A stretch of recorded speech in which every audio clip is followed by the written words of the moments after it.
esta computadora. Bueno, listo, Pablo, es todo tuyo. Bueno,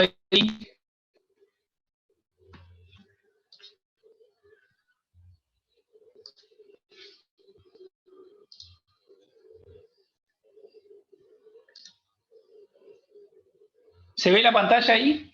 No.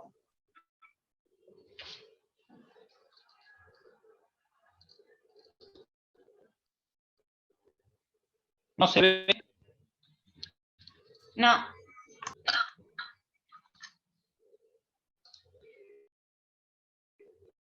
Ahora está viniendo. Ahora está viniendo.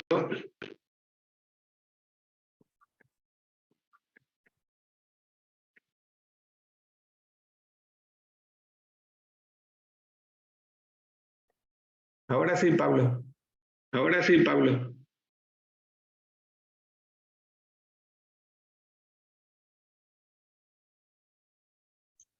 Está en silencio, Pablo. Está en silencio, Pablo.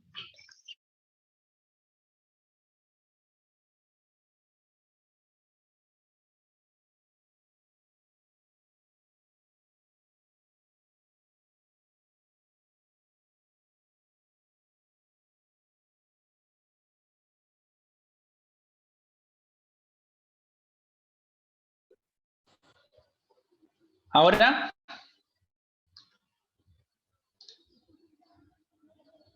¿Se escucha ahora? Sí. Bueno, buenas tardes a todos. Disculpa la demora y el percance. Seguramente debe haber sido el efecto de hoy temprano en la selección argentina. La idea es avanzar específicamente con otra enfermedad zoonótica en esta capacitación y considerar algunos aspectos generales que tienen que ver con cuando uno aborda una enfermedad zoonótica desde los aspectos epidemiológicos, empezar a contemplar un poquito más, no solamente los que trabajamos en terreno, sino los médicos, los que trabajan en la guardia, a qué le prestamos atención o de qué manera podemos aportar a un concepto epidémico en el tratado de las enfermedades. La primera parte tiene que ver con riesgos de exposición a agentes biológicos, algunas generalidades, algunas nuevas terminologías que uno puede empezar a implementar. Y básicamente que tiene que ver con lo que ocurrió en esta pandemia y lo que puede ocurrir con efectos como el cambio climático, ¿sí? La modificación de áreas que antes no eran endémicas a determinadas enfermedades y que de alguna manera empiezan a ser endémicas y avanzar con esto.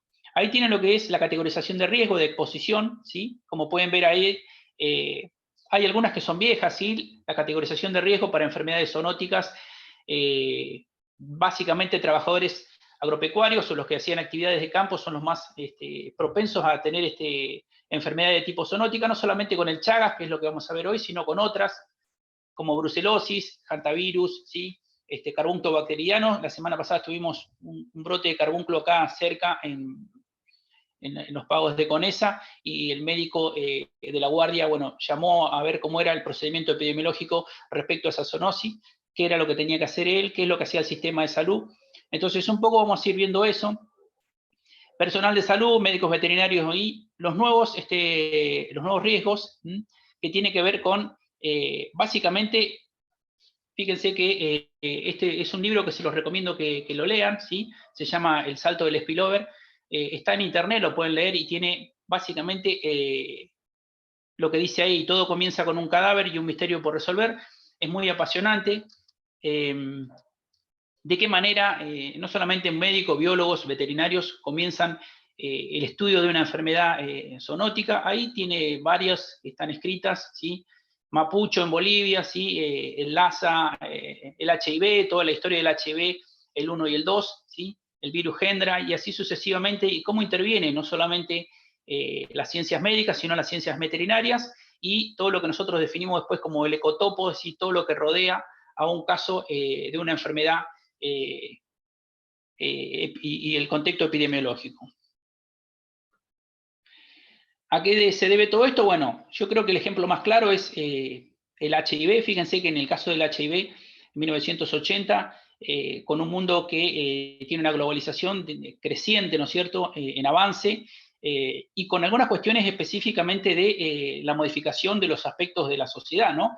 Una sociedad que en su comienzo plantea que la enfermedad está dada específicamente por una cuestión de ser homosexual o no, y que a lo largo de la historia esto se fue modificando. Lo mismo podemos citar con la COVID-19, ¿no es cierto? Varias cuestiones, desde una guerra química, una lucha entre potencias, hasta un salto de spillover de la naturaleza a una población de China, y de ahí por un mundo global, por los viajes de tan fácil acceso hoy, esta pandemia que nació. Entonces, cuando uno analiza el contexto de una enfermedad zoonótica, lo que tiene que analizar es todo esto.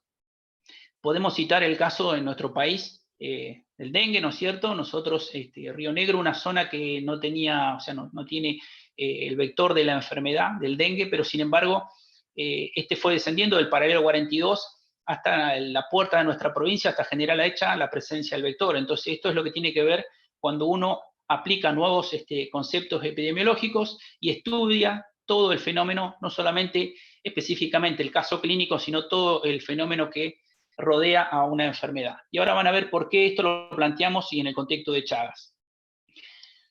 Todo esto tiene que ver con a dónde uno quiere abordar, ¿no es cierto?, con todos los conceptos de la historia natural de la enfermedad, de la cadena epidémica y de todas estas nuevas herramientas. Básicamente es esto, la creación de políticas públicas, ¿sí?, de zoonosis, el buen uso de la terminología, ¿sí?, dentro de las ciencias médicas, ¿sí?, qué es una zoonosis, qué es un agente etiológico, y involucrarnos como actores principales en estas historias para que no se desvirtúe después en la creación de políticas. Creo que la creación de políticas públicas en zoonosis, obviamente que tiene que ser un médico o un especialista en el tema que aborde dicha problemática.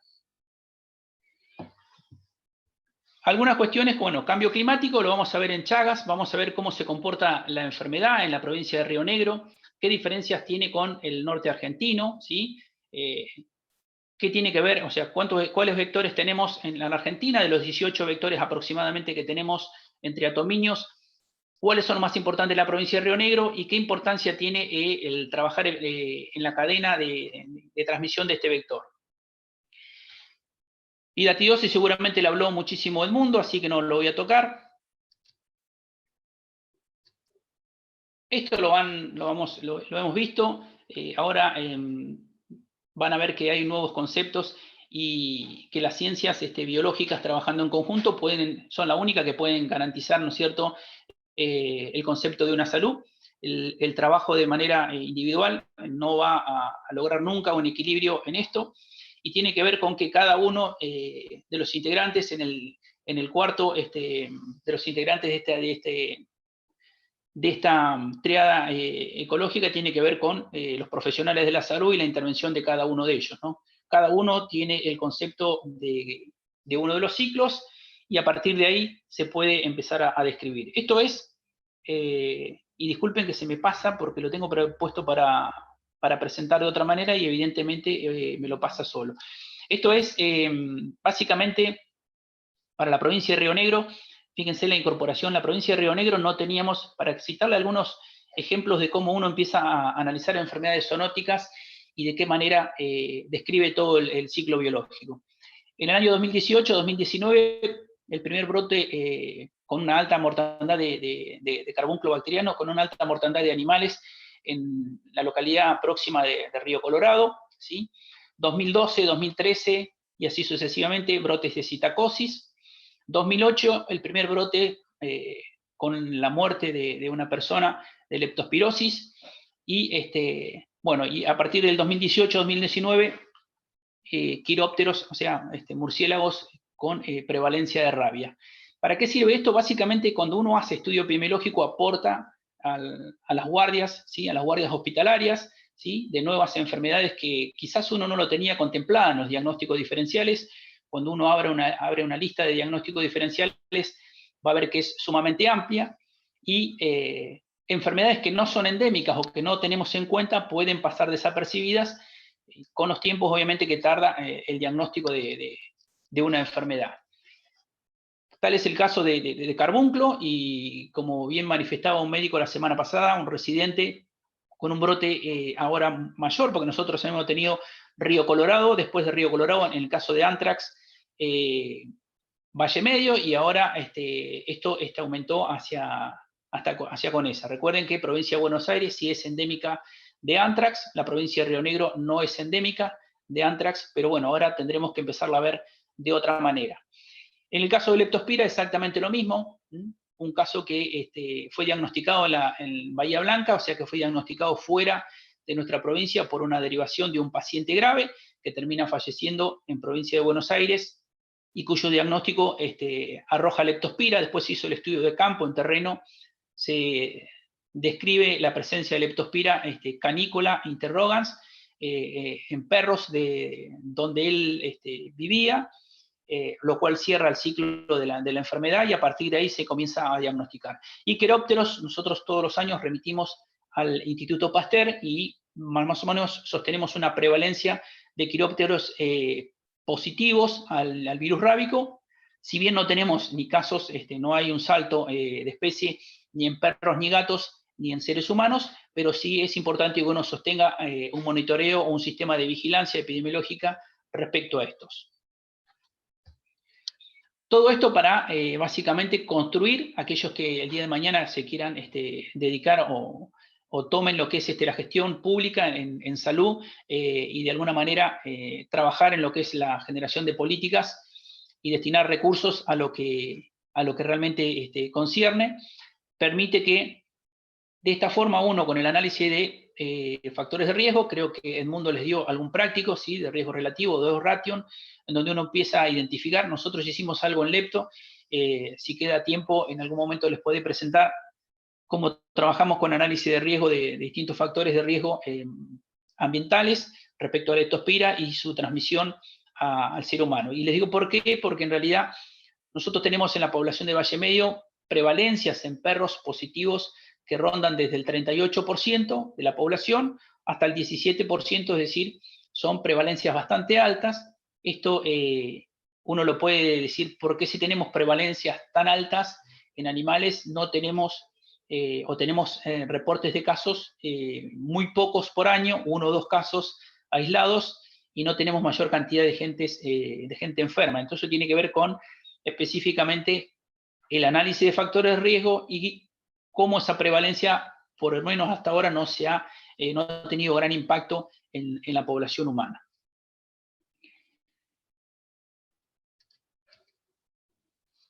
Esto es lo que conlleva una política pública, ¿sí? Recuerden que para que uno trabaje en políticas públicas, y le digo por qué lo tomamos, porque si nosotros bien vamos a tomar el programa de Chagas, que es un programa nacional, que abarca todo el territorio y en donde Río Negro no está exenta, tiene una zona endémica, ¿sí? Si bien tenemos el carácter de libre de transmisión vectorial, y ahora lo vamos a ver por qué cuando abordemos específicamente Chagas, la modificación que puede surgir o no de una política pública tiene que ver con todo esto.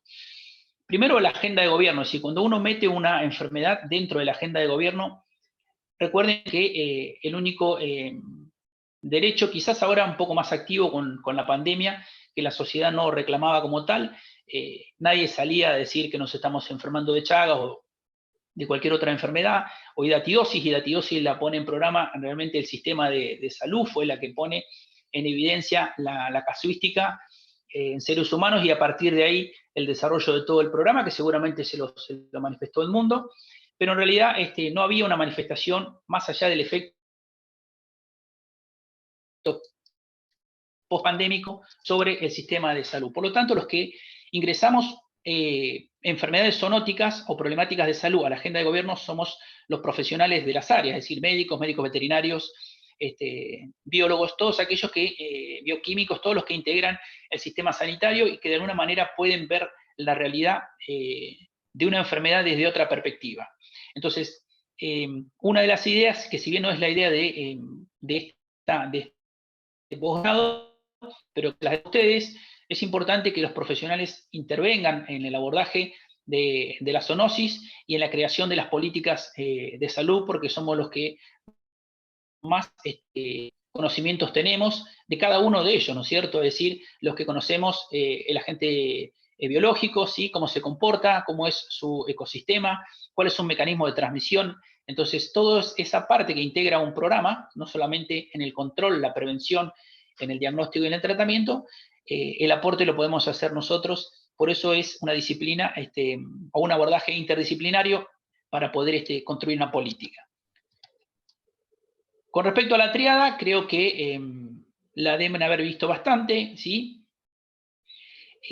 Aparece este nuevo término que es interfase humano-animal-ambiente, y básicamente tiene que ver con esto, es decir, cómo se va modificando, ¿sí?, las condiciones ambientales y esa modificación del cambio climático, de qué manera afecta, ¿sí?, la atención a la supervivencia de vectores en áreas que no estaban presentes, y de esa manera pueden permitir que una enfermedad que no era endémica pase a ser endémica. Lo otro es spillover, ¿sí?, que lo tienen lo tenemos todos muy hoy a flor de piel, que tiene que ver básicamente por la COVID-19, pero estos saltos de spillover, quizás los primeros descriptos, si bien hay más, pero con pandemias a nivel mundial, fue el HIV, ¿sí?, ese primer salto de spillover desde de la selva africana, ¿no es cierto?, hacia el mono, y así sucesivamente, y se desencadenó este tipo de enfermedad. Los ciclos sinantrópicos, que son aquellos que de alguna manera acercan, ¿no es cierto?, el ciclo silvestre al ciclo humano o doméstico, o el más próximo a las poblaciones, y que en este caso lo vamos a ver con la enfermedad de Chagas.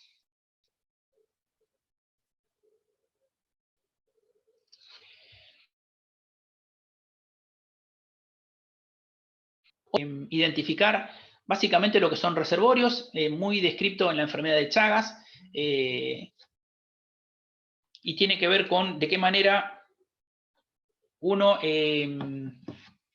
describe, ¿no es cierto?, y esto tiene que ver específicamente con la descripción de la zoonosis en el área en que nosotros estamos. Si nosotros hablamos de enfermedad de Chagas específicamente, vamos a ver que hay mucha bibliografía desarrollada, más allá de la que ha creado la provincia de Río Negro, pero que no ha abordado mucho el concepto de ecoepidemiología. Se basó más que nada específicamente en lo que hizo para sostener su carácter de libre de transmisión vectorial. Toda la bibliografía que tenemos básicamente está descrita del norte argentino o de otros países que trabajaron mucho en Chagas. Por lo tanto, la descripción de lo que es el ambiente donde se desarrolla la enfermedad es diferente específicamente a la que nosotros tenemos en el Valle de Río Negro o en toda nuestra zona endémica, Alto Valle, o la región de Valle Inferior, ¿sí? Es diferente, y van a ver de qué manera es diferente y de qué manera intervienen los vectores en el contexto de esta zoonosis. Sinantropía, bueno, nada, mucho que decir de eso. Está asociado específicamente a hantavirus o a triquinosis. La aproximación de los ciclos sinantrópicos no lo vamos a ver en esta zoonosis.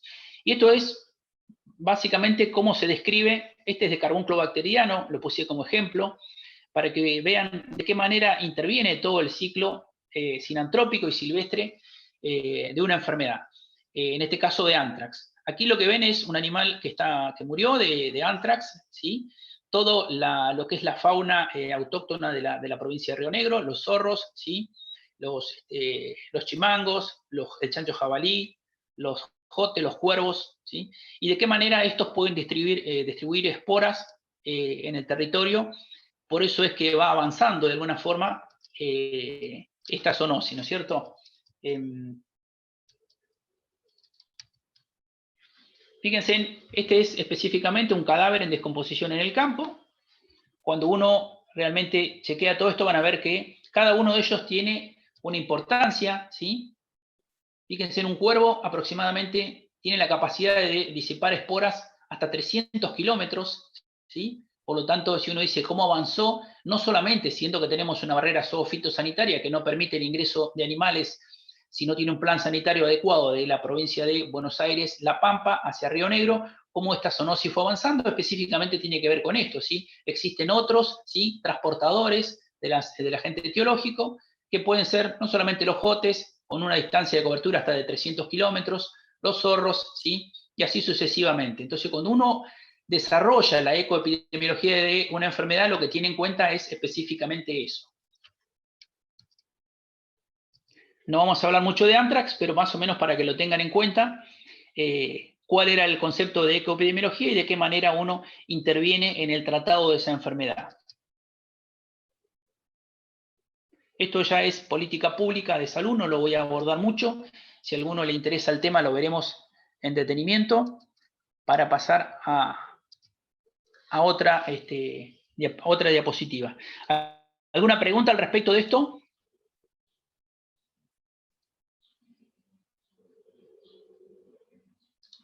¿Preguntas?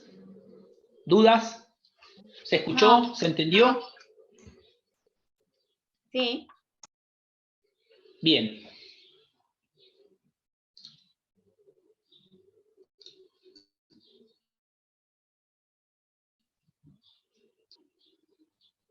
¿Se ve la presentación? Sí, por ahí Sí. pone ocultar porque tapa algunas palabras ese grafiquito. Al costadito. Ahí. Perfecto, Gracias. ahí está. Bien, esto es específicamente ya la enfermedad de Chagas.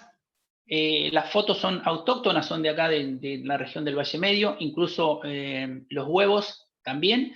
Nosotros hicimos el ciclo, desarrollamos el ciclo del vector dentro de nuestro laboratorio para ver si coincidía el proceso de postura y de eclosión de los huevos con el del norte argentino. Tenemos un ciclo que ronda entre los 22 y 28 días, ¿sí? Lo que ven ahí son los huevos y triatomas adultos en la parte de arriba. Lo primero que hay que hacer cuando uno realiza un trabajo de investigación y cuando uno lo vuelca a lo que es la epidemiología o a la descripción epidemiológica de una enfermedad es básicamente, porque como sé que el proceso final de este posgrado es hacer un trabajo ya escrito y como si fuese a hacer una publicación, teniendo los indicadores epidemiológicos y todo el tratado, ¿no es cierto?, de la enfermedad, es generar un objetivo general. Este objetivo general, en el caso nuestro, el programa de la provincia de Río Negro es, primero, identificar la prevalencia de viviendas positivas, ¿sí? Eso tiene que ver con un proceso de certificación de la provincia, es decir, de total de viviendas rurales que tenemos, para poder certificar una área libre de transmisión vectorial, necesitamos que todas las viviendas, o sea, obviamente que hay que sacar el tamaño de la muestra y sobre el tamaño de la muestra poblacional de viviendas de mayor riesgo, que son las que se encuentran en determinar, no sé, prevalencias de viviendas infectadas con Triatoma infestan o Patagonia, o patagónica. Nosotros también podemos tener otras 3 especies, que es Eraturiciforme, un híbrido, ¿sí?, que es entre la cruza de infectan y patagónica, ¿sí? Guasayana, en algunos de los casos hemos descriptos, pero básicamente son las que más encontramos. Triatoma infestan en la región del Valle Medio, la que mayor cantidad teníamos, no es hoy la realidad hoy es otra. Nosotros tenemos mayor prevalencia de Triatoma patagónica, pero de forma esporádica, ¿sí?, lo que no significa que haya colonizado viviendas, y ahora vamos a ver por qué. Eso nos permite determinar lo que es el índice de infectación de triatomiños y la clasificación entomológica. Entomología, la ciencia que describe qué especie de cada una de estas tenemos. ¿Para qué eso es importante? Es básicamente para saber si existe una modificación en el comportamiento de los triatomiños al acercarse al ser humano o no. Que significa que si es más próximo el ciclo de colonización de vivienda de una especie que no lo ha sido antes, entonces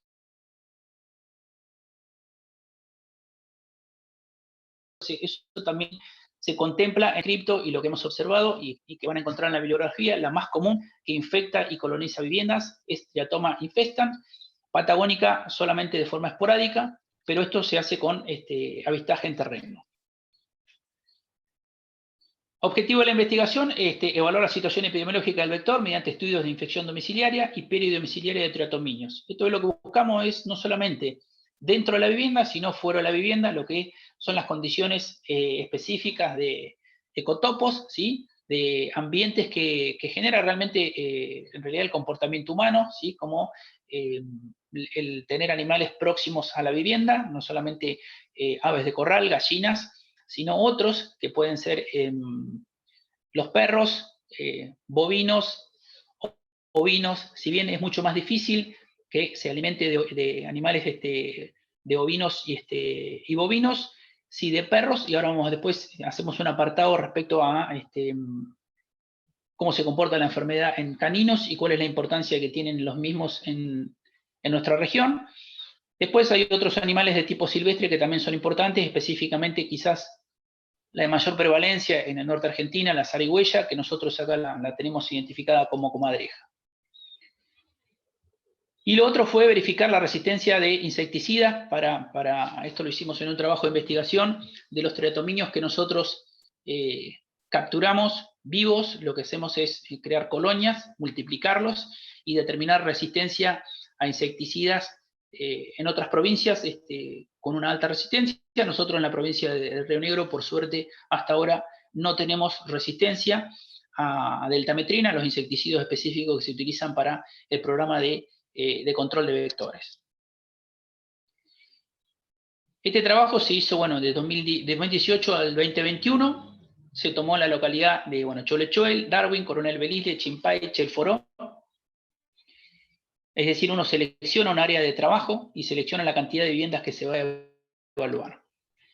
Y aquí cuando empezamos a describir ecotopos, básicamente lo que es el Valle de Río Negro y parte de nuestra provincia tiene una región de valles, que es la que podemos ver ahí, que tiene un tipo de, este tipo de bosque, generalmente de bosque de olivo, tamariscos, más próximo a la costa del río, el olivo como una planta que no la teníamos, que es una planta que se incorporó, una planta asiática, el olivo de Bohemia, que es el que más predomina hoy en toda la región del margen del Río Negro, específicamente en lo que es la región del Valle Medio y del Valle Inferior, y incluso gran parte del Alto Valle también lo ha colonizado, y la región de meseta, que es la otra que tenemos próxima. Cuando nosotros describimos específicamente un área, lo primero que vemos es esto, es decir, cuál es la posibilidad de sobrevida o de qué manera estos insectos se comportan. En este caso tenemos dos especies, esta de ahí, la primera que ven aquí, esta que ven aquí arriba, ¿sí? Triatoma infestan, van a ver que es diferente a la que tenemos en la segunda, que no importa que ustedes la aprendan a clasificar, pero quien se dedica después a hacer investigación o de alguna manera describir la ecoepidemiología de los vectores, lo va a tener que hacer. Esta es Triatoma patagónica, esta es de forma esporádica, esto es el pie de barda de la región de, básicamente lo que es Cholechuel, y de donde nosotros recepcionamos específicamente el ciclo silvestre de este tipo de vector.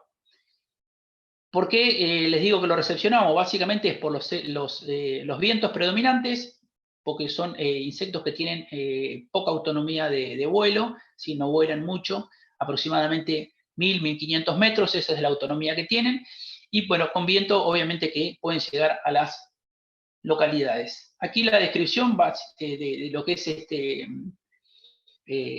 la flora que describe el ciclo silvestre, y en el otro caso lo que es la flora específica del ciclo más de la ribera del río.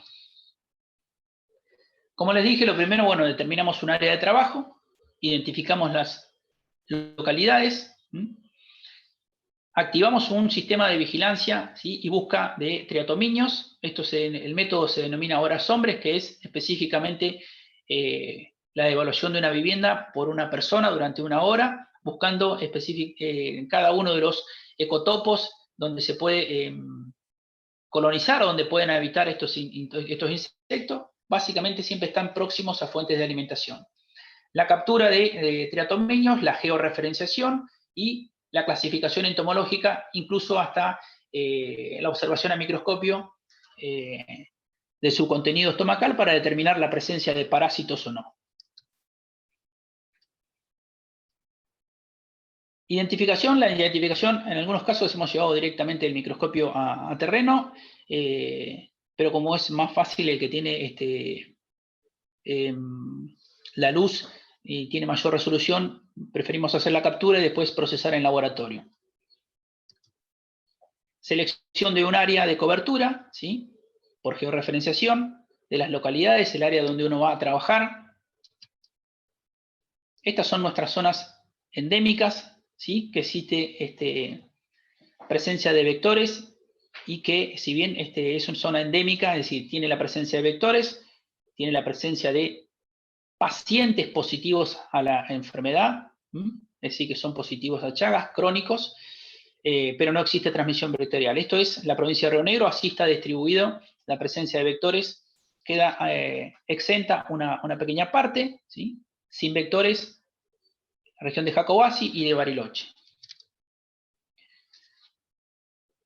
Esto es otra de las cuestiones que nosotros miramos, los vientos predominantes, eso es porque todo lo que es en la región del Valle Medio, específicamente en la localidad de Cholechuel, nosotros tenemos todo lo que es pie de barda, que nosotros le llamamos a todas las viviendas que están próximas al pie de barda, tenemos siempre todos los años denuncias de presencia de vectores, sin colonización de vivienda, de carácter esporádicos, y generalmente repercuten que son triatomas patagónicas, es decir, las que corresponden al ciclo silvestre. Y aquí lo que nosotros chequeamos o visualizamos es el comportamiento cuando uno avanza un poco más sobre vectores, tiene ciertas condiciones atmosféricas para mantener mayor actividad, incluso el tema del viento permite mayor actividad o mayor colonización temporaria de vectores sobre las viviendas del pie de barda. Las dos especies que hemos identificado, ¿sí? La mayor cantidad de denuncias que tenemos en la región es específicamente de triatoma patagónica y un porcentaje muy chico, quizás en los últimos años no hemos casi tenido denuncias de triatoma infestan, que es la de mayor importancia epidemiológica en el tratado de la enfermedad con respecto al ser humano.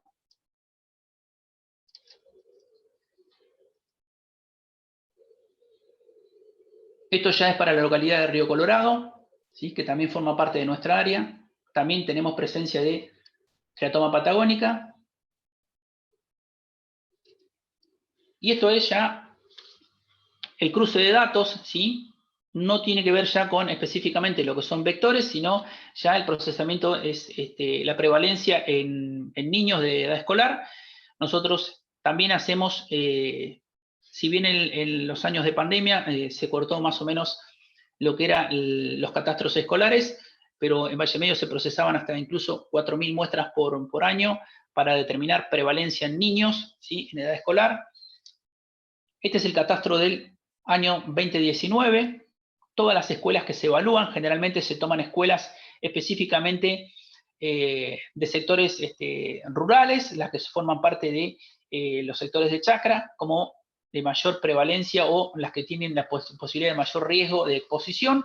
Y después, en el 2019, ya tomamos otras escuelas, hicimos el general, no solamente escuelas rurales, sino que tomamos todas las escuelas dentro del ejido urbano también. El total de muestras, ¿sí? de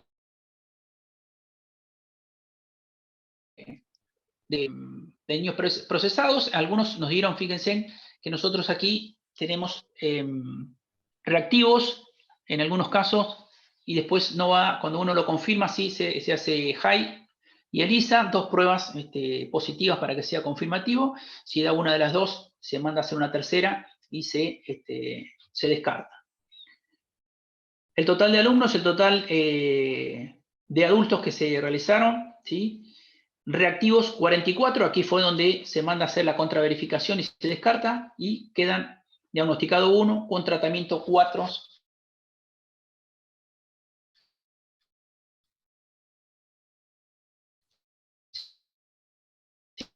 ¿Sí?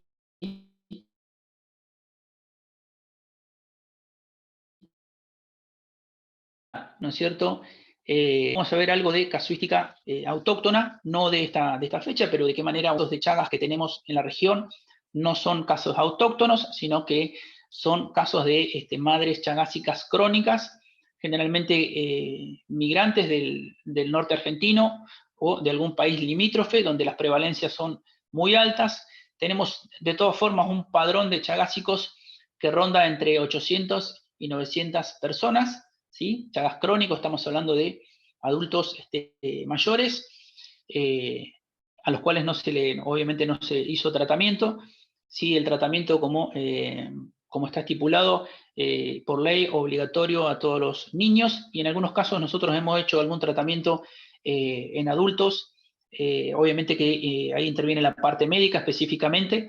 El rol nuestro es simplemente el monitoreo y el sistema de vigilancia en trabajo con la parte médica, de verificar si existen casos autóctonos o no, o el de seguimiento de catástrofes escolares y cada niño positivo, niño o niña positiva, el estudio de campo correspondiente. ¿Dudas, preguntas al respecto?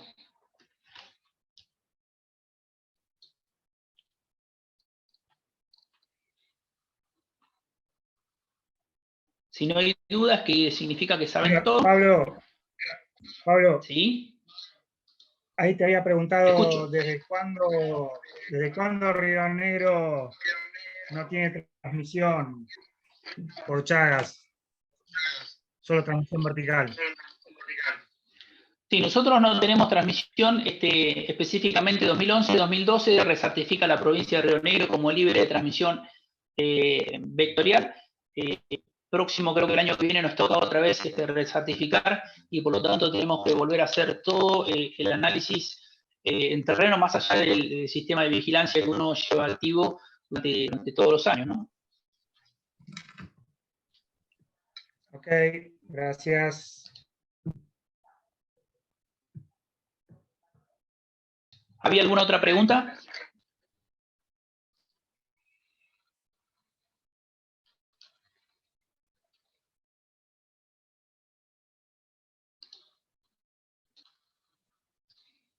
Parece que no, Pablito.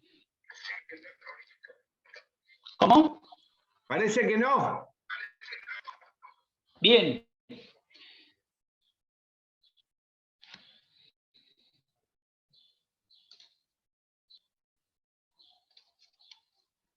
Aquí le va a quedar un material que tiene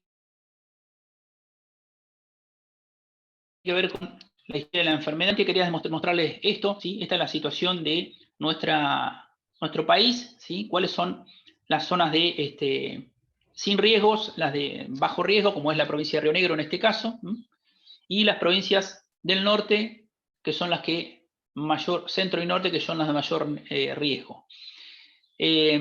Nosotros éramos una provincia de riesgo, ¿sí? Moderado alto. El trabajo que se hizo en terreno por muchos años con el programa provincial de Chagas, lo que hizo fue eso, romper el ciclo de transmisión de vector al humano, y de esa manera pasamos a ser una provincia de bajo riesgo. Lo que estamos haciendo ahora es monitoreo en vigilancia, un sistema de vigilancia centinela. Vigilancia centinela es cuando uno toma uno de los huéspedes intermediarios próximos al ser humano, que puede ser en este caso un animal de compañía, específicamente perros, ¿sí? Para determinar si existe, ¿no es cierto?, una transmisión del ciclo silvestre a el ciclo doméstico, no específicamente al ser humano, porque nosotros por ahora no tenemos casos autóctonos, pero sí para hacer una vigilancia centinela, que es monitorear en animales, en este caso de compañía, la presencia de Trypanosoma crucis, específicamente en perros. Para eso se puede utilizar cualquiera test comercial de los que se están utilizando, si bien tiene desventajas que tiene que ver con su sensibilidad y especificidad, que ronda el 70%, es mucho más baja que el test diagnóstico que se utiliza para ser humano, que tiene sensibilidad y especificidad del 95% hacia arriba. Se puede utilizar de todas formas como para determinar cuál es la prevalencia de perros positivos. Esto, algunas cositas cortas que tienen que ver con los perros. Los perros, recuerden que estas enfermedades son enfermedades que manifiestan su sintomatología, excepto en los casos de Chagas agudo, manifiestan su sintomatología con el tiempo, es decir, son crónicas a partir de los 10, 15 años en un individuo. la longevidad del perro no permite esto, ¿sí? Un perro cuando llega a 10, 15 años está en su etapa final de su vida, entonces nadie va a sospechar que la clínica tenga que ver con específicamente un caso de Chagas, sino que lo va a asociar a otra cosa. Sí nos sirve a nosotros para hacer un monitoreo, determinar prevalencia de perros positivos. Hicimos el primer muestreo hace más o menos unos 30 días atrás, de los cuales tuvimos un solo resultado positivo de 120 animales, y obviamente habrá que confirmar y habrá que ver, lo hicimos en un área que por las condiciones epidémicas tiene presencia de vectores. Hemos identificado incluso peridomicilios con alta carga de vectores, y puede ser que estos animales de alguna manera hayan tenido contacto con el ciclo silvestre de los triatominios. Estos son generalidades ya específicamente de fuentes de alimentación, cuáles son los más importantes para la región de lo que es básicamente la región de la Patagonia. El perro quizás es uno de los reservorios importantes, y algo en el sector de chacras, de comadrejas, como próximos a lo que es el ciclo sinantrópico, es decir, a viviendas próximas a los humanos, ¿no? El resto de los reservorios tienen que ver ya con otra región del país.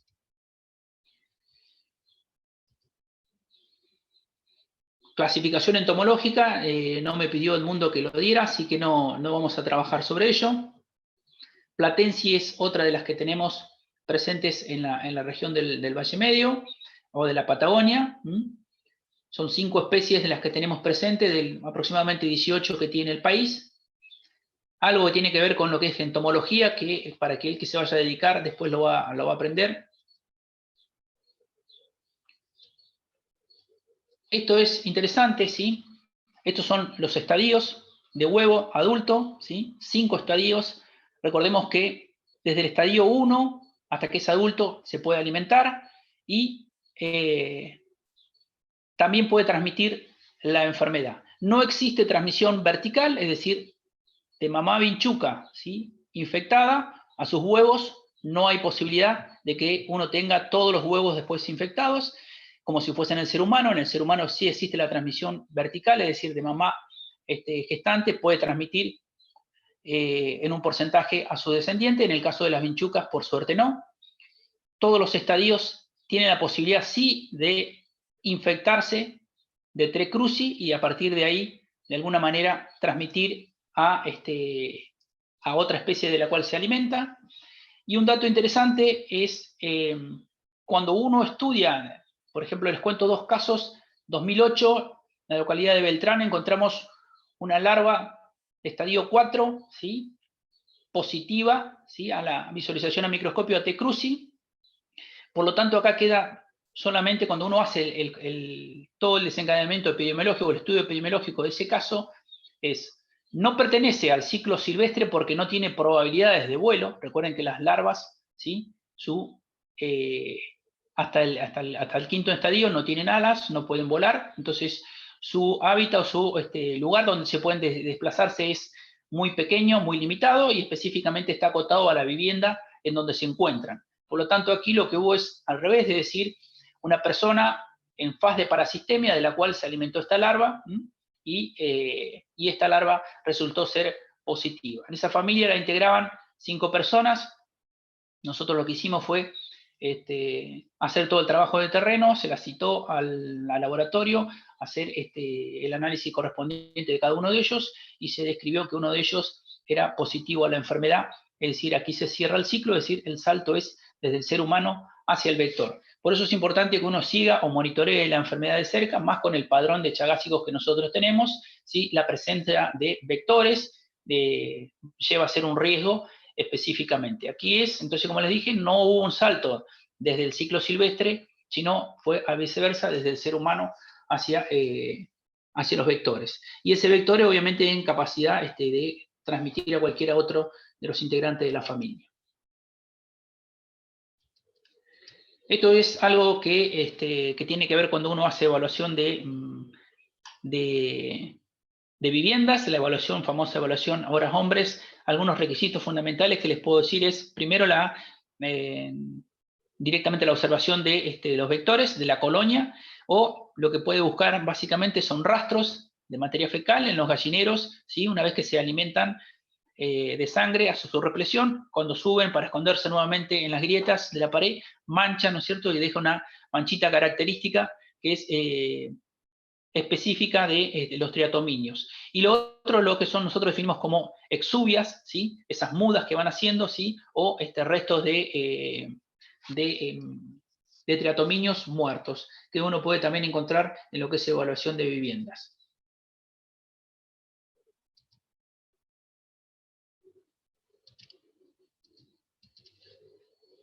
¿Preguntas? ¿Dudas? Así no hablo todo yo y hablan algo ustedes. Pablo, sí, yo te hago una pregunta. Sí. Me queda una duda dentro de la distribución que habías mostrado en el mapa, aparecía Mendoza como una provincia donde el riesgo es alto. Te quería consultar a qué se debía quizás, si es una cuestión climática, digamos, provincias como Capaz Río Negro o como Neuquén estaban como de bajo riesgo, digamos, y en el caso de Mendoza ahí aparecíamos un poco más, obviamente que ahí, digamos, la triatoma no conocería quizás tanto tema límites provinciales, digamos, ¿no? ¿A qué se debe, digamos, que tengan alto riesgo Mendoza? Y si es una cuestión climática, de adaptación. Bien, lo primero que tenemos que por ahí no lo había planteado es los triatominios, en lo que es la Patagonia, la región patagónica, su comportamiento tiene un periodo de latencia que ronda aproximadamente 5 o 6 meses, que en el norte de argentino no pasa eso, ¿sí? ¿Qué significa? Nosotros tenemos actividades aproximadamente de primavera-verano, es decir, que tiene que ver mucho con las temperaturas, el resto del año son casi inactivos, hacen un fenómeno de latencia, es decir, se guardan hasta la otra temporada. Esto en el norte argentino, centro-norte de nuestro país, por tener un clima diferente, no es tan así. Entonces, ellos tienen mayor posibilidad de multiplicación, ¿sí?, de multiplicación de vectores. Un adulto, una hembra adulta gravida, tiene aproximadamente unos 200 huevos, ¿sí?, de los cuales tiene un porcentaje de eclosión que rondan aproximadamente el 80%, es decir, esa es la cantidad de descendientes que tendría. Entonces, si uno hace un control específico en la región donde hay, con poco que nosotros hagamos en vigilancia y trabajo en terreno y control de vectores, podemos controlar, ¿sí?, la propagación de vectores. En otras provincias ya tienen esta ventaja biológica, si se quiere decir, ¿sí?, norte y centro del país, todo el año activo la presencia de vectores, mayor posibilidad de multiplicación de esta manera, ¿sí? Entonces ya ahí tenés algo en contra. Muchas provincias, incluso de las cuales, de las que certificaron en el año 2011-2012, incluso en la recertificación no le fue tan bien y tuvieron que volver a recertificar. De hecho, el programa certifica no solo por provincia, sino por región, para tener mayor contemplación del trabajo en terreno y los que destinan mucho tiempo a trabajar en esto. Específicamente tiene que ver con esto, ¿sí? Si bien nosotros la tenemos presente desde el año, si mal no recuerdo, 1959, creo que se describe el primer triatominio en la región patagónica, e incluso en una provincia un poquito más abajo de la nuestra, de un ciclo silvestre, la presencia de T. cruzi en un vector.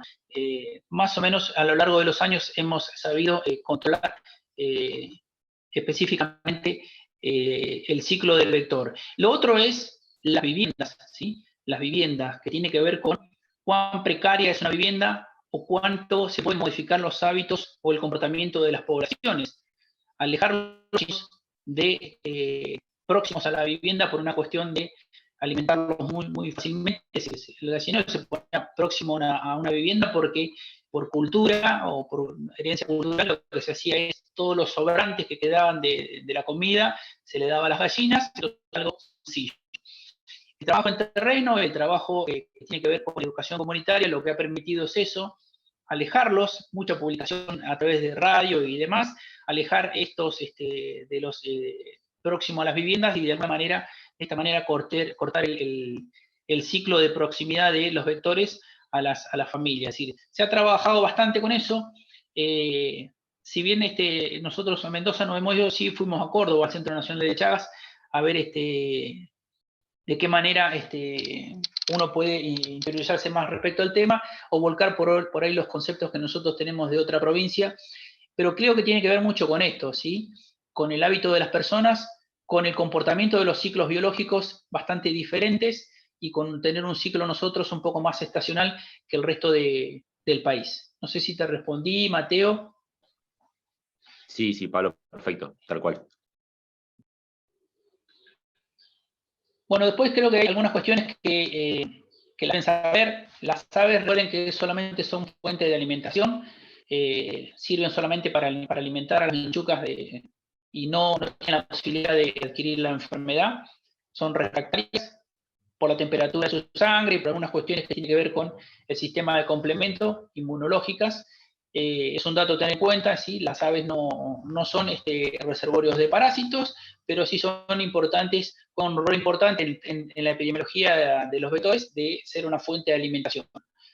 El resto de las especies, como lo planteé, en el perro, inclusive, en menor proporción el gato por dos cuestiones. Primero, es un animal mucho más sensible, ¿sí? Y por otro lado, incluso se va a alimentar, se va a comer los insectos, entonces no significa que no tenga la enfermedad, hay algunos casos descriptos, pero no es un potencial reservorio de la enfermedad y no cumple un rol importante en lo que es el sistema de vigilancia centinela. ¿Dudas? Perfecto. Pablo, ¿tenés idea si hay algún estudio o se sabe algo del rol de las aves silvestres? Vos estás hablando de aves domésticas, me imagino, gallinas y eso. ¿Tenés idea si se sabe algo, si son relevantes las aves silvestres? Es una buena pregunta, porque por ahí uno se olvida. Nosotros tenemos un ciclo importante en palomas, ¿sí? Si bien la paloma no lo tomamos como una especie netamente silvestre, pero sí tenemos lo que son palomas dentro de los ejidos urbanos, que no son domésticas, cumplen un rol dentro de la comunidad, son fuente y reservorios de vectores, al igual que las colonias de murciélagos, en menor medida los murciélagos, porque el murciélago tiene otra desventaja para el vector, que es insectívoro y obviamente se va a alimentar de ellos, pero es el lugar donde uno puede encontrar. Respecto después a aves de tipo silvestre, vos lo que tenés que considerar siempre es que necesita condiciones específicas, ¿sí? Crear un ambiente específico para alimentarse. Entonces, el rol que juega un ave silvestre es, nosotros no tenemos aves silvestres que convivan todas juntas en comunidades como de importancia como para poder alimentarse el vector. Quizás puede haber algo en la región específicamente de loros barranqueros, pero son esporádicos, y más San Antonio de las Grutas, bueno, y nosotros tenemos algo acá, pero por lo menos nosotros acá no lo hemos tenido como de importancia, y lo otro que tiene es, si fuese un ciclo silvestre, va a quedar en el ciclo silvestre. Generalmente el ciclo silvestre que nosotros tenemos acá está más asociado a peludos, ¿sí? Que viven en cuevas y se alimentan de ahí, o a comadrejas en algún caso puntual, pero no más que eso. No sé si te respondí. Sí, Pablo, muchas gracias. ¿Alguna otra consulta al respecto?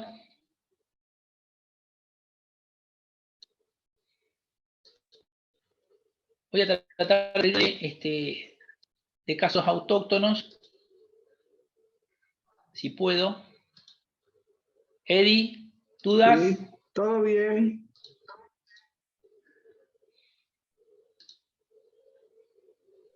Pablo, yo ahí te había preguntado por el tema de lo de Nación, del programa de Nación, cómo articulan con el programa de Nación.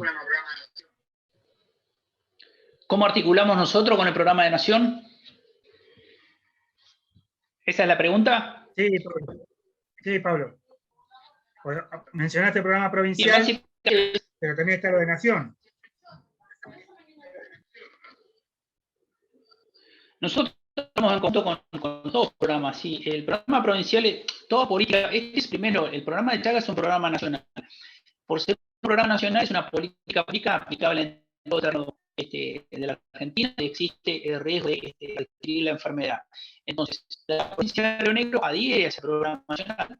De hecho, quien ratifica la libre transmisión vectorial es Nación, la provincia de Río Negro, a través de cumplir con ciertos objetivos y requisitos que estipula el programa nacional, puede ratificar.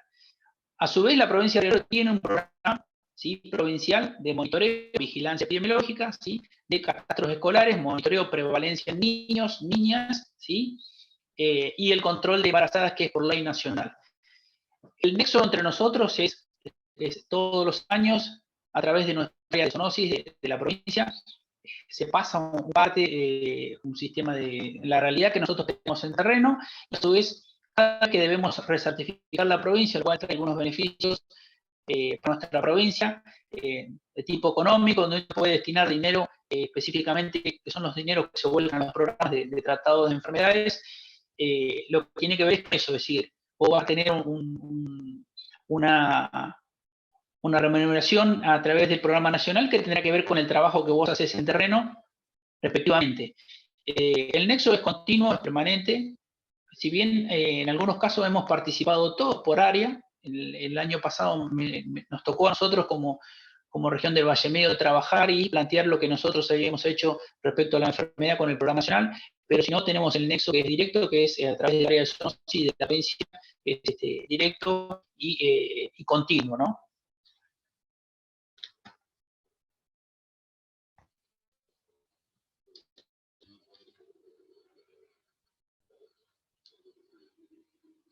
Si quieren hacer un break, tomar preparar el mate, etcétera, mientras busco la última parte, no tengo ningún problema.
Con esto terminamos. Esto es la fecha específica de lo que es básicamente el proyecto de investigación que nosotros realizamos y que tenía que ver con la búsqueda de casos autóctonos de la enfermedad. Aquí es más o menos lo mismo, ¿sí? La descripción de la enfermedad, ¿sí? No mucho más les voy a decir de esto, quizás Edmundo ya les dio la parte de escritura científica y a dónde uno apunta cuando empieza a hacer el desarrollo de un proyecto de investigación. Esto es el tipeo ya de cuáles son las partes que va a tener. Una introducción específicamente relacionada con la enfermedad, la investigación del problema. Nosotros lo que buscamos aquí no solamente es la prevalencia de la enfermedad, sino la búsqueda de casos autóctonos. Si bien buscar un caso autóctono es, primero que es una alarma sería en el programa, nosotros no deberíamos tener casos autóctonos de transmisión vectorial. Sí podemos tener de transmisión vertical, de madre a hijo, pero no deberíamos tener por vectores, ya que somos zona libre de transmisión vectorial y que nuestros vectores, por lo menos los que analizamos todos los años, si bien el número no es significativo estadísticamente, pero de aproximadamente 80 que procesamos por año, a veces menos, vectores, todos hasta ahora han sido negativos a la presencia de T. cruzi. Recuerdan que esos vectores nosotros el análisis que hacemos es coproparasitológico, es visualización directa a microscopio, ¿sí?, del contenido, ¿sí?, estomacal. Generar una hipótesis, ¿sí?, una metodología de la investigación, un plan de trabajo, y así sucesivamente. La introducción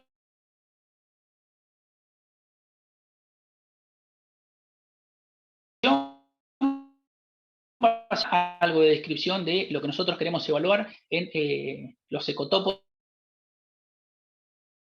Diferenciar, ¿sí?, nuestro ciclo biológico específicamente de vectores con otras regiones del país, ¿sí? Eso tiene que ver ya con el ciclo del vector, de huevo a huevo, ¿sí?, el ciclo específicamente de las vinchucas. La descripción de cada una de las regiones. Y me voy a esto que es lo que me interesaba. Esto es un poco de historia, ¿sí? Acá tenemos caso clínico, ¿sí? Paciente masculino de 13 años de edad, originario de Pomona, es una localidad próxima, ¿sí?, a nuestra región. Lo primero que uno hace es, en este caso, no, la foto es representativa, obviamente no es la foto del caso. Sí es un paciente que desarrolla una sintomatología específica como la de Romaña, lo que evalúa de este caso es la edad, ¿sí? Empieza entonces a plantearse algunas cosas. Si fuese un recién nacido, obviamente que uno lo puede asociar a una transmisión vertical, y lo primero que va a ir a evaluar va a ser su mamá, si su mamá es chagásica o no, y si a partir de ahí una transmisión al niño. En este caso es un joven, entonces ya ese primer mecanismo de transmisión lo descartamos y empezamos más por la sintomatología, ¿sí? Y empezamos a analizar todo la entrevista que tiene que ver, ¿no? Dice que el padecimiento actual se inició hace 6 días, ¿sí?, por la picadura de un insecto, que al día siguiente presentó fiebre no cuantificada, es decir, que nadie se la tomó, pero describe por la sintomatología cefalea, edema biparperal derecho, adenitis, etc. Esa es la descripción que hace el médico en conjunto con el trabajo que nosotros después hacemos en terreno. Entonces uno empieza a evaluar primero la vivienda, ¿sí?, la toma de muestras, ¿sí?, serología del chico, ¿sí?, en el niño, para determinar si es positivo a la enfermedad o no. Y algunos antecedentes personales que tienen que ver con si esta persona viajó fuera de la provincia, no viajó fuera de la provincia. Entonces empezamos a tomar algunos datos, o sea, hacer todo el estudio epidemiológico para saber si el caso clínico es un caso autóctono o no es un caso autóctono y proviene de otra región. Aquí tenemos otro, ¿sí? Bueno, este es el anterior, digo, después tenemos otro más. Lo que se ve acá es, bueno, que se realiza la captura de insectos dentro de la vivienda, aproximadamente 30, de los cuales 3 fueron positivos a Trypanosoma cruzi, y que tenía que ver, bueno, con las características de la vivienda. Les recuerdo que esto no es de ahora, esto es viejo, ¿sí? Después, eso fue en el año 2008, 2009, después nosotros recertificamos en el 2012, y la prevalencia que teníamos que reunir de viviendas rurales con presencia de vectores debería ser menos al 2%, en un total aproximadamente de 540, creo que fue lo que se evaluó, nos dio esa prevalencia por debajo de eso, y por eso se certifica. Eso lo puse para que uno tenga en cuenta de qué manera uno trabaja en terreno y describe todo el comportamiento de la enfermedad, y cuán importante es considerar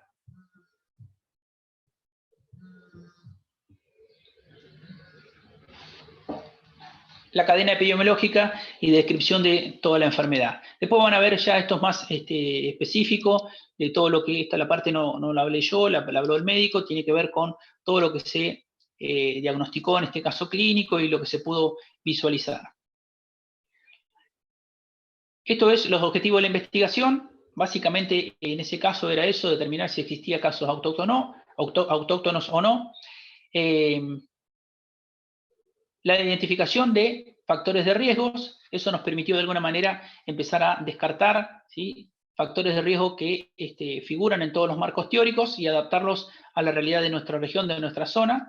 Por lo tanto, mucha actividad en terreno permite que uno visualice y de alguna manera compare la información o compare los marcos teóricos con la bibliografía de otras provincias y empiece a armarse un esquema específico de cómo se comporta la enfermedad en nuestra región.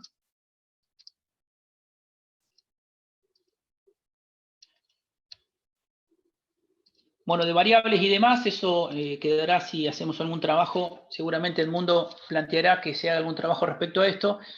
Eso es más o menos la enfermedad de Chagas. Si ustedes tienen alguna pregunta al respecto, sería la clase.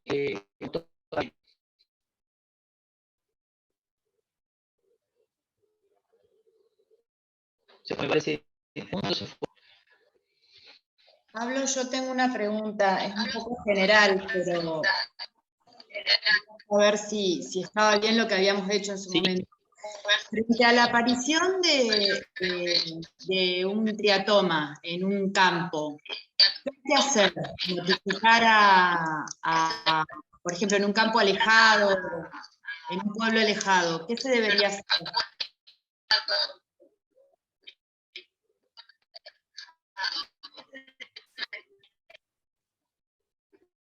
Te escucho muy corto. Escuché que encontramos un campo así.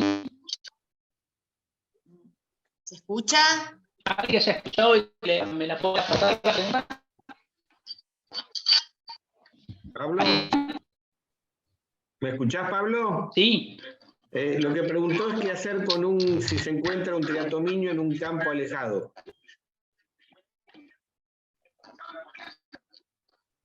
Bien. En realidad, no solamente si se entra recuerden que nuestro se desglosa en el área de programa, ¿cierto? Cada hospital de cabecera tiene su programa y cada hospital de cabecera tiene una unidad de epidemiología y salud ambiental asociado, es decir, acompaña todo lo que sea o lo que sería el trabajo en la enfermedad zoonótica. La mayoría de los campos tienen la presencia de vectores porque corresponden al ciclo silvestre de la enfermedad, específicamente la patagónica. Lo ideal es, obviamente, colocarlo en un ¿sí? Con un papelito.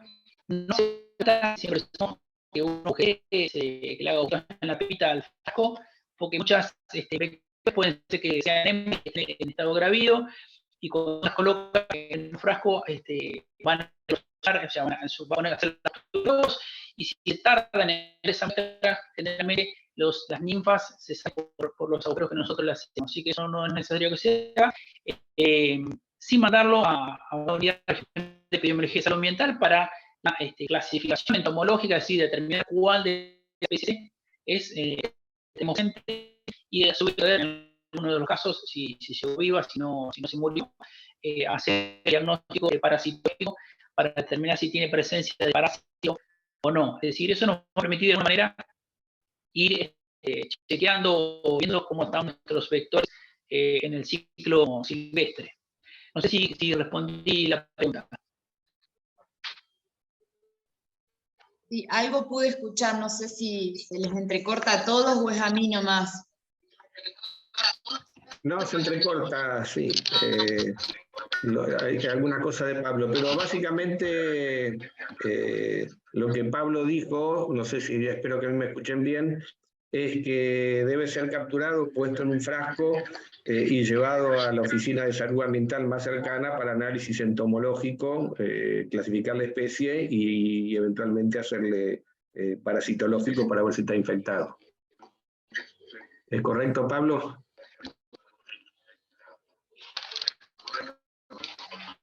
Sí, es perfecto, perfecto. Ok, gracias. Gracias, Pablo.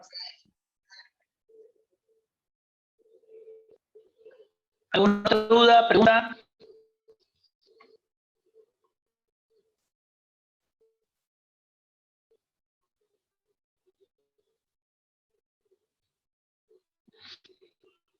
Bueno, perfecto, Pablo, pareciera todo bien. Si aparece alguna pregunta más, la respondemos.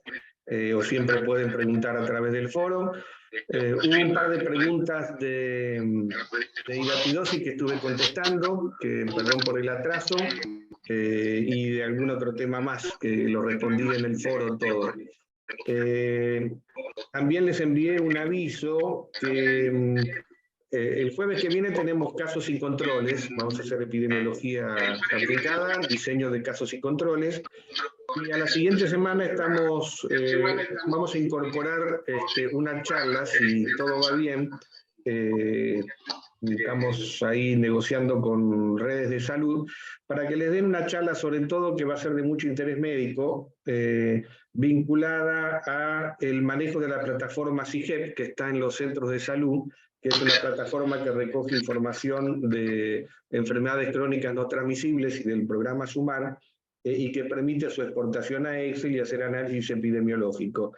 Y que, como al final del proceso ustedes van a tener que hacer un trabajo, bueno, para, digamos, es una apertura para que tengan una fuente de información con la cual puedan trabajar más la parte médica, que por ahí para los residentes de medicina general les puede resultar más útil o más sencillo que solamente zoonosis, que a veces hacemos hincapié.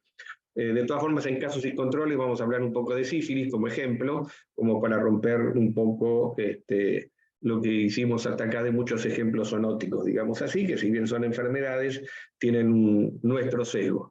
Así que en casos y controles vamos a tomar un poquito un ejemplo de sífilis, y en la clase siguiente, si Dios quiere, vamos a tener, además de muestreo, una charla sobre el manejo de CIGEP para recoger información sobre todo de enfermedades crónicas no transmisibles, o sea, hipertensión y diabetes, que es lo que recoge.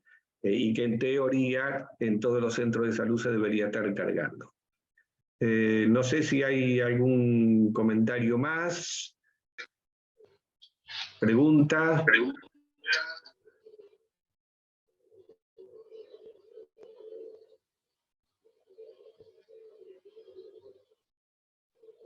Bueno, Pablo, muy lindo, muy interesante. Bueno, Edmundo,